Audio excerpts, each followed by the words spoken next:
Halo teman-teman, selamat datang kembali di channel Daily Stoic Present, tempat di mana kita mengeksplorasi filosofi Stoik untuk diterapkan dalam kehidupan sehari-hari.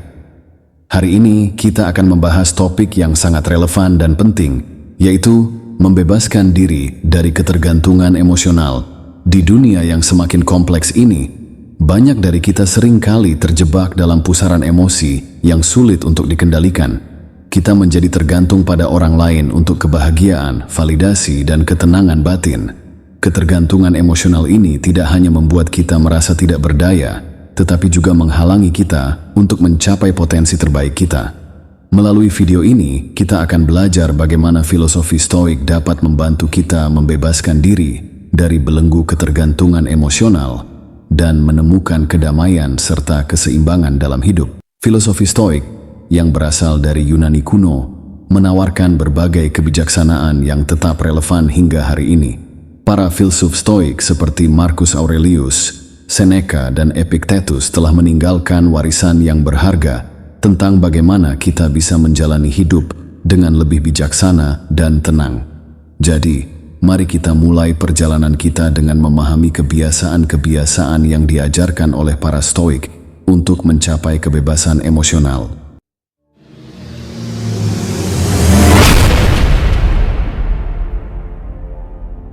Salah satu kebiasaan pertama yang diajarkan oleh para filsuf Stoik adalah mengembangkan ketahanan mental. Menurut Stoicisme, kehidupan akan selalu penuh dengan tantangan dan rintangan, dan cara terbaik untuk menghadapinya adalah dengan memperkuat pikiran kita. Ketahanan mental adalah kemampuan untuk tetap tenang dan terkendali bahkan di tengah-tengah kesulitan. Ini bukan berarti kita harus mengabaikan perasaan kita, tetapi lebih kepada bagaimana kita bisa mengelola perasaan tersebut agar tidak menguasai kita. Untuk mengembangkan ketahanan mental, para Stoik menganjurkan praktik mindfulness dan meditasi. Mindfulness membantu kita untuk tetap hadir di saat ini, mengamati pikiran dan perasaan kita tanpa menghakimi. Dengan latihan rutin, kita bisa belajar untuk tidak bereaksi secara berlebihan terhadap situasi yang menekan. Meditasi, di sisi lain, adalah alat yang sangat kuat untuk merenungkan diri dan memperkuat mental kita. Marcus Aurelius, dalam Meditations, seringkali menulis tentang pentingnya merenung setiap hari untuk memahami diri sendiri dan memperkuat pikiran. Dia percaya bahwa dengan merenung, kita bisa melihat kehidupan dari perspektif yang lebih luas dan tidak terjebak dalam masalah-masalah kecil. Ketahanan mental juga melibatkan menerima kenyataan bahwa ada banyak hal dalam hidup yang tidak bisa kita kendalikan. Stoicisme mengajarkan kita untuk fokus pada apa yang bisa kita kendalikan, yaitu pikiran, tindakan, dan reaksi kita. Dengan menerima kenyataan ini, kita bisa mengurangi stres dan kecemasan yang disebabkan oleh mencoba mengendalikan hal-hal yang berada di luar kendali kita. Salah satu cara praktis untuk mengembangkan ketahanan mental adalah dengan melakukan visualisasi negatif, sebuah latihan di mana kita membayangkan skenario terburuk yang mungkin terjadi. Dengan membayangkan skenario tersebut, kita bisa mempersiapkan diri secara mental dan tidak terkejut jika hal tersebut benar-benar terjadi. Ini membantu kita untuk menghadapi ketakutan kita dan menjadi lebih kuat secara mental. Jadi, mulailah dengan melatih mindfulness, meditasi, dan visualisasi negatif sebagai langkah pertama untuk mengembangkan ketahanan mental dan membebaskan diri dari ketergantungan emosional. Kebiasaan 2, fokus pada hal yang bisa dikendalikan. Para Stoik sangat menekankan pentingnya memfokuskan energi kita pada hal-hal yang dapat kita kendalikan. Banyak dari kita seringkali stres dan cemas karena kita mencoba mengendalikan hal-hal yang berada di luar kendali kita, seperti pendapat orang lain, cuaca, atau bahkan hasil dari usaha kita. Stoicisme mengajarkan kita untuk menerima kenyataan bahwa ada banyak hal dalam hidup yang tidak bisa kita kendalikan. Filosofi ini menekankan pentingnya memusatkan perhatian dan energi kita pada aspek-aspek yang berada dalam kendali kita, seperti pikiran, tindakan, dan sikap kita terhadap situasi. Ketika kita mengalihkan fokus kita pada apa yang bisa kita kendalikan, kita secara otomatis mengurangi kecemasan dan stres yang berasal dari mencoba mengendalikan hal-hal di luar kendali kita. Salah satu cara untuk mempraktikkan ini adalah dengan menggunakan dikotomi kendali, sebuah konsep yang diperkenalkan oleh Epictetus. Dikotomi kendali membagi semua hal menjadi dua kategori, hal-hal yang berada dalam kendali kita dan hal-hal yang berada di luar kendali kita.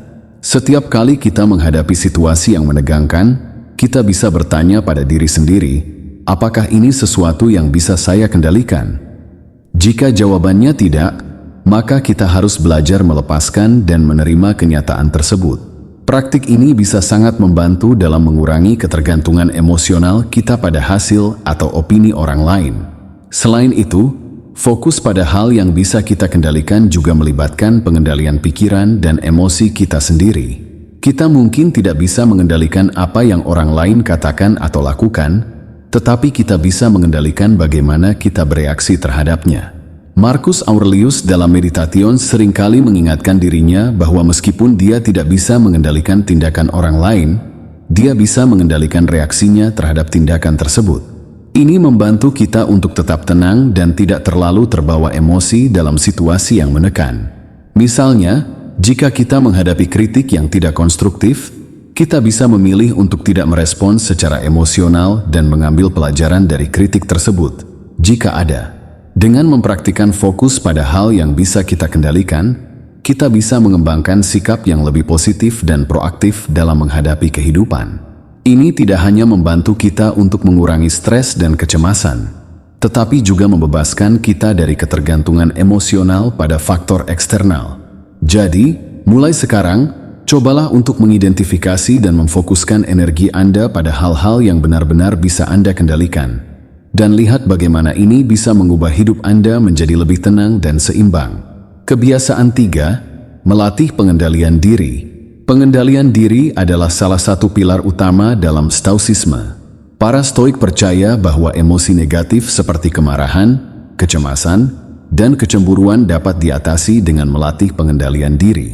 Pengendalian diri bukan berarti menekan atau mengabaikan emosi kita, tetapi lebih kepada mengelola emosi tersebut dengan cara yang sehat dan konstruktif. Salah satu cara untuk melatih pengendalian diri adalah dengan membiasakan diri untuk menunda kepuasan. Ini berarti kita harus belajar untuk tidak bereaksi secara impulsif terhadap dorongan atau keinginan kita. Misalnya, jika kita merasa marah atau kesal, cobalah untuk tidak langsung bereaksi, tetapi ambil beberapa napas dalam-dalam dan pikirkan konsekuensi dari tindakan kita. Dengan menunda reaksi kita memberi diri kita waktu untuk berpikir lebih jernih dan rasional. Selain itu, pengendalian diri juga melibatkan kemampuan untuk menghadapi godaan dan tetap teguh pada prinsip-prinsip yang kita pegang.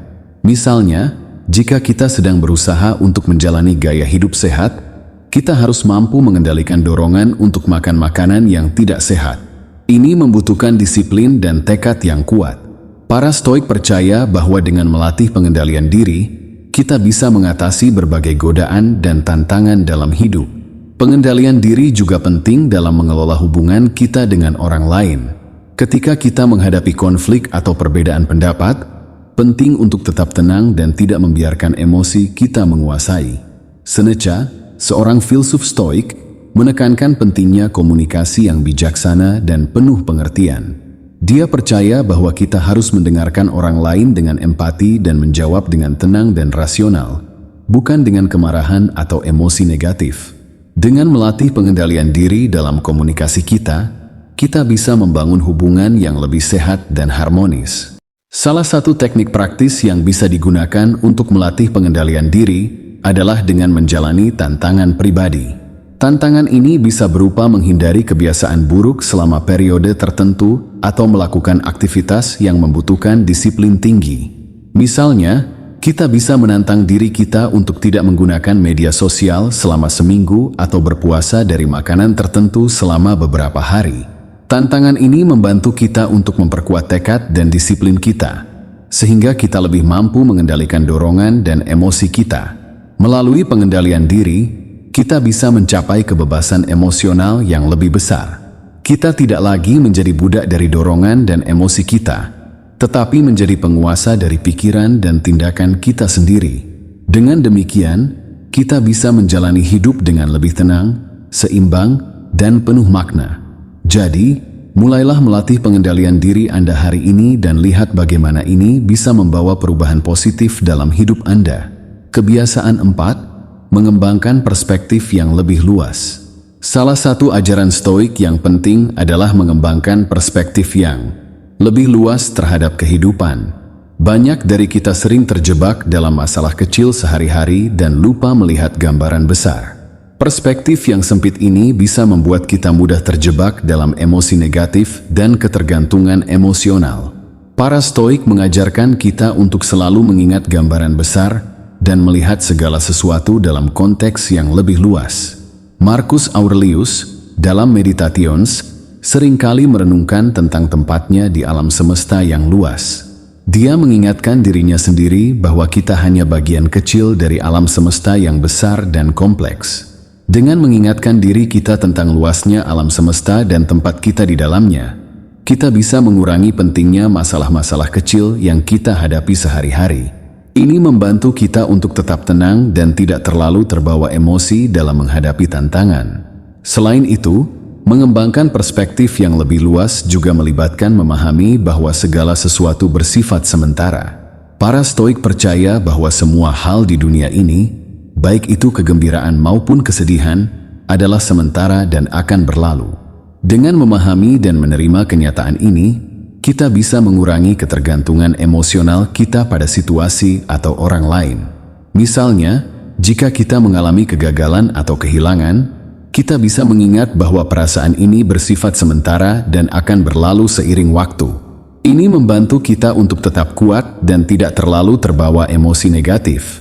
Perspektif yang lebih luas juga melibatkan melihat tantangan dan kesulitan sebagai peluang untuk belajar dan tumbuh. Para Stoik percaya bahwa setiap kesulitan adalah kesempatan untuk mengembangkan kebajikan dan ketahanan diri. Misalnya, jika kita menghadapi situasi yang sulit di tempat kerja, kita bisa melihatnya sebagai kesempatan untuk mengembangkan keterampilan baru atau memperkuat karakter kita. Dengan melihat tantangan sebagai peluang, kita bisa mengubah cara pandang kita terhadap kesulitan. Kebiasaan 5. Berlatih syukur. Syukur adalah kebiasaan yang sangat dihargai dalam Stoicisme. Para Stoik percaya bahwa dengan berlatih syukur, kita bisa mengalihkan fokus kita dari apa yang tidak kita miliki ke apa yang sudah kita miliki. Ketika kita merasa bersyukur, kita tidak akan terjebak dalam perasaan iri atau tidak puas. Syukur membantu kita untuk menghargai hal-hal kecil dalam hidup dan mengurangi ketergantungan emosional kita pada hal-hal eksternal. Berlatih syukur tidak hanya melibatkan menghargai hal-hal besar, tetapi juga hal-hal kecil yang seringkali kita anggap remeh. Misalnya, kita bisa merasa bersyukur untuk udara segar yang kita hirup setiap hari, makanan yang kita nikmati, atau dukungan dari teman dan keluarga. Setiap hari, luangkan waktu untuk merenungkan hal-hal yang kamu syukuri. Ini bisa dilakukan melalui jurnal syukur, di mana kamu menulis 3 hal yang kamu syukuri setiap hari. Dengan melakukan ini, kamu akan mulai melihat lebih banyak hal positif dalam hidupmu dan mengurangi fokus pada hal-hal negatif. Para Stoik juga mengajarkan pentingnya bersyukur bahkan dalam menghadapi kesulitan. Mereka percaya bahwa setiap tantangan adalah kesempatan untuk belajar dan tumbuh. Misalnya, jika kita menghadapi masalah di tempat kerja, kita bisa merasa bersyukur untuk kesempatan untuk mengembangkan keterampilan baru atau memperkuat karakter kita. Dengan mengubah cara pandang kita terhadap kesulitan, kita bisa mengurangi ketergantungan emosional kita pada hasil atau situasi. Berlatih syukur juga melibatkan menghargai hubungan yang kita miliki. Kita seringkali mengambil teman dan keluarga kita begitu saja, tanpa menghargai peran mereka dalam hidup kita. Para Stoik mengajarkan kita untuk menghargai dan bersyukur untuk hubungan yang bermakna dan mendukung kita dalam perjalanan hidup. Misalnya, kita bisa merasa bersyukur untuk teman yang selalu ada untuk kita dalam saat-saat sulit, atau keluarga yang mendukung kita tanpa syarat. Dengan menghargai hubungan ini, kita bisa mengurangi ketergantungan emosional kita pada hubungan yang tidak sehat atau tidak bermakna. Selain itu, syukur juga membantu kita untuk hidup di saat ini dan menikmati momen yang ada. Kita seringkali terlalu fokus pada masa depan atau masa lalu, sehingga kita lupa menikmati momen yang ada di depan kita. Dengan berlatih syukur, kita bisa mengingatkan diri kita untuk hidup di saat ini dan menghargai setiap momen yang ada. Terima kasih sudah menonton video ini. Klik tombol suka jika Anda suka videonya dan jangan lupa subscribe ya. Sampai jumpa.